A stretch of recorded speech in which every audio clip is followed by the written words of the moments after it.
Hello, Ladies Recap here. Spoiler alert, watch out and keep safe always. Yggdrasil is a massively multiplayer online role-playing game released in 2126 that is discontinued after 12 years of standing as the top DMMO RPG. Momonga, Guildmaster of Ains Ulgaun, is conversing with guildmate Hero during the last moments of Yggdrasil in their guild hall, the Great Tomb of Nazarick. Hero bids farewell to Momonga and logs out. Momonga is enraged about his friends leaving the game, but cools down after noting that they did not abandon the guild, it was that they had real-life issues to deal with. Now all alone in Nazarick except for NPCs and still engrossed in the memories of the past, he takes the staff of Ains Ulgaun and heads to the throne room. On the way he orders Seabass and the battle maids to follow and meets Albedo there. On a whim, he changes her settings to be in love with him, as its originally setting created by Tabula was that she was an absolute bitch. Momonga closes his eyes to await the forced logout by the server but realizes something is wrong as he is not ejected and remains in the game. He discovers, to his astonishment, that the NPCs have developed their own personalities and can be directly communicated with as if they were humans. Albedo, in particular, begins exhibiting the personality traits based on the settings Momonga made, much to his shock. Momonga attempts to test the limits of this new discovery but is forcefully calmed down. He also notices he can smell now, which was not possible in the game so far. Dazed at all that has occurred, Momonga orders Albedo to call every guardian except those from the 4th and 8th floors to meet him on the arena floor. He teleports himself to the arena to test his skills.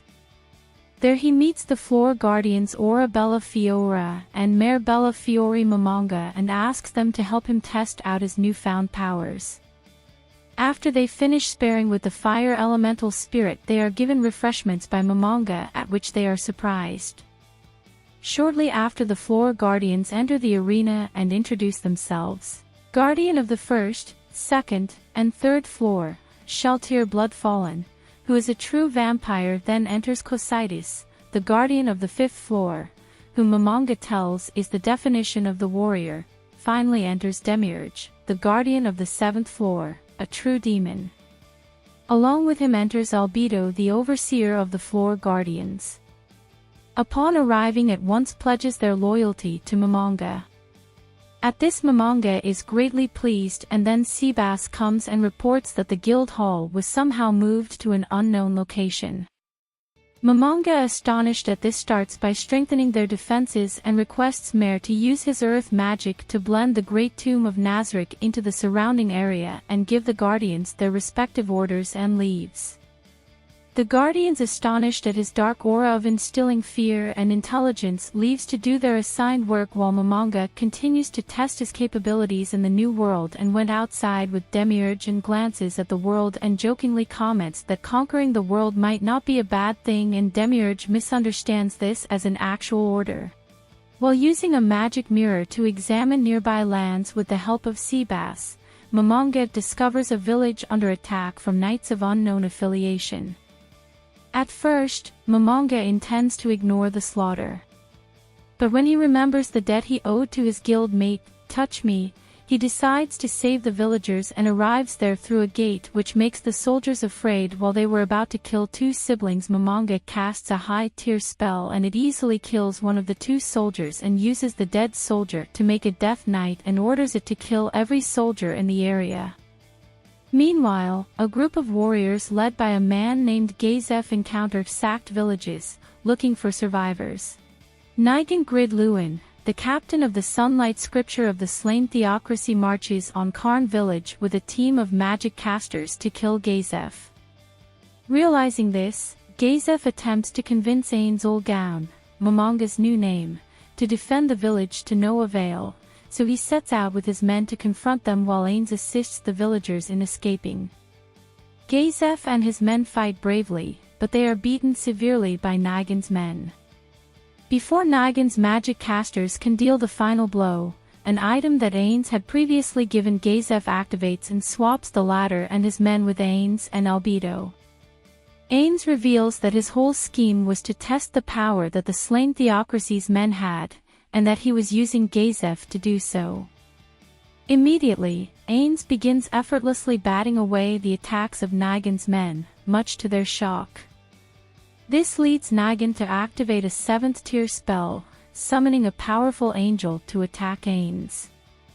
The attack barely inflicts pain on Ains, which he scoffs about. Albedo, however, is infuriated that someone hurt her beloved Ains and threatens to massacre them. Ains calms her down, and then proceeds to obliterate the angel with a black hole. Dumbfounded and horrified at the power Ains displayed, Nigan begins to beg for his life. Laughing, Ains responds by quoting one of Nigan's previous statements. After the battle, Ains returns to Nazarick to announce his name change and their goal of spreading his new name, Ains Olgaun, across these new lands. However, his servants misinterpret this as a declaration that he wishes to rule the world. Ains and Narbril, one of the battle maids of Nazarick, take on the aliases of Mammon and Nabe, respectively, in order to join the Adventurers Guild in the city of Irantal to learn more about the world. Several complications arise when Mammon finds it troublesome to keep Nabe from blowing their cover while rowdy adventurers try to win Nabe's attention, which only annoys her. Meanwhile, a dangerous necromancer and a bloodthirsty female assassin plot a takeover of Irantal. Mammon, Nabe, and the Swords of Darkness are hired by Nymphyria to accompany him to Karn village. On the journey, the party is attacked by a large group of goblins and ogres. A battle plan is made quickly. While the Swords of Darkness pick off the goblins, Mammon and Nabe would eliminate the ogres. As the fight proceeds, Mammon immediately breaks formation and instantly bifurcates several ogres to the shock of the Swords of Darkness. The other goblins and ogres panic and retreat at the sight of Mammon cutting down their kin. Later, around a campfire, Mammon and Nabe share a tense moment with the rest of the group when one of the swords inquires about Mammon's past. Mammon's group arrives at Karn village and meets Enri Amat and her goblin troop. Enri tells Nymphyria why the village is fortified, and she also mentions Ains Olgaun, the red potion that healed her, and Albedo, which leads Nymphyria to conclude that Mammon is Ains Olgaun. Nymphyria apologizes to Ains for deceiving him, and Ains tells him not to reveal his identity to anyone. Overhearing this, Nabe immediately becomes distraught as she was responsible for Nymphyria uncovering Mammon's identity. Later, as Nymphyria requests the Swords of Darkness along with Mammon and Nabe to help him collect medical herbs in the forest, Mammon learns of the wise king of the forest, a supposedly powerful magical creature. Seeing an opportunity to gain fame, Mammon contacts Aura back in Nazarick and has her draw out the beast from its den. The beast angrily runs out of its den and charges Mammon.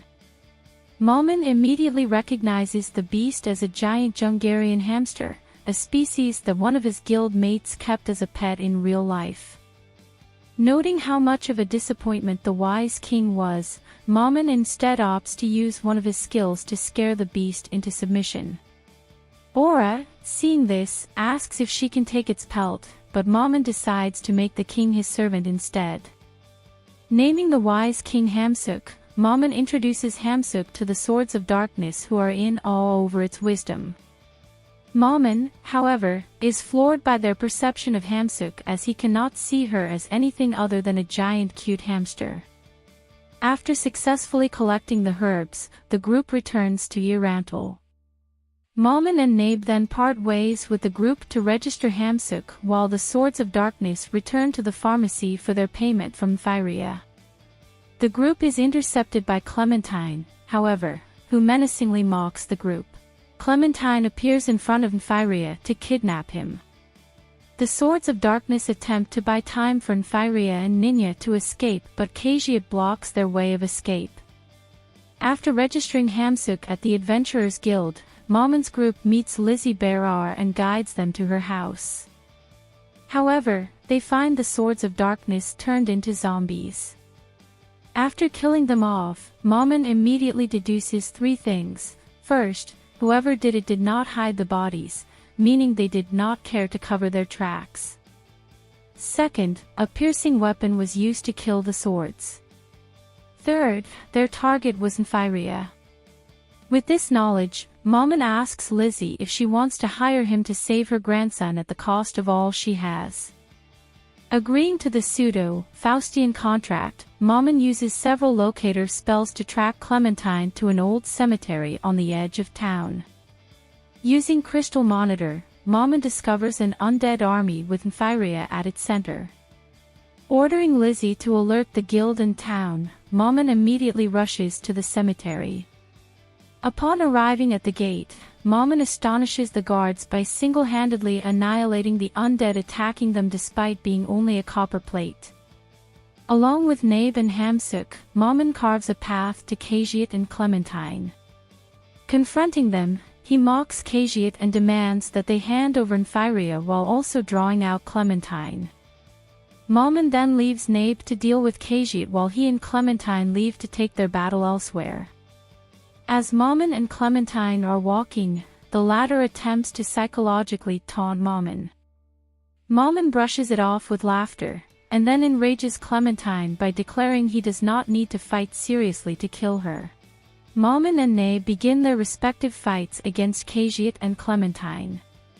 Cagiet summons two skeletal dragons that he declares are impervious to magic, but this is proven partially false as Nabe easily obliterates both the dragons and Cagiet with a 7th tier spell, as the dragons can only block 6 and below. Mammon, continuing to give Clementine a handicap, clashes with her repeatedly. Furious at how Mammon repeatedly mocks her as weak, Clementine charges Mammon with a full-force attack and stabs him in both eyes with elemental strikes. Mammon brushes off the move to Clementine's shock and pins her with a one-armed bear hug.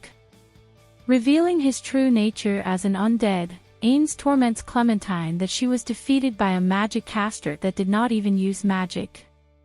Visibly shaken, Clementine snaps and flails relentlessly while thrashing at Ains to release her.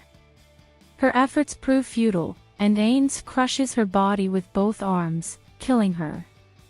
Ains then returns victorious with Narbril, Hamsuk, and Nymphyria, and for his efforts is immediately promoted to mithril rank. As he discusses his new promotion with Narbril, Ains contacts Albedo who alerts him that Sheltir Bloodfallen has rebelled against Nazarick. Sheltir is outside Nazarick, trying to find martial arts users with Seabass and Solution. After encountering some bandits, she sends Seabass and Solution back to the kingdom and goes to the bandits' base, where she confronts their leader, Brain Unglaus, who knows martial arts. However, he is so weak compared to her that she does not even realize that he is using them. She then goes into a blood frenzy and kills all of the bandits except Brain, who escapes. She tries to follow him, but encounters adventurers, who are there to fight the bandits. She kills all of them except Brita, who had Ains' red potion, which makes Sheltir believe that Ains wanted her alive. When she realizes that one adventurer was set to run away beforehand should it all go bad, she tries to find him, but ends up being attacked by some unknown people who attack her with a weapon, but not before she manages to wound the user. After Ains hears that she has betrayed Nazarick, he decides to go to her and find out why. Ains and Albedo find Sheltir and Ains states that even though Sheltir is under mind control, she was left behind without any orders. Ains attempts to use a super tier magic item to free her, but it fails. Because of this, Ains realizes that Sheltir has been mind controlled by a world-class item, the strongest of all types of items.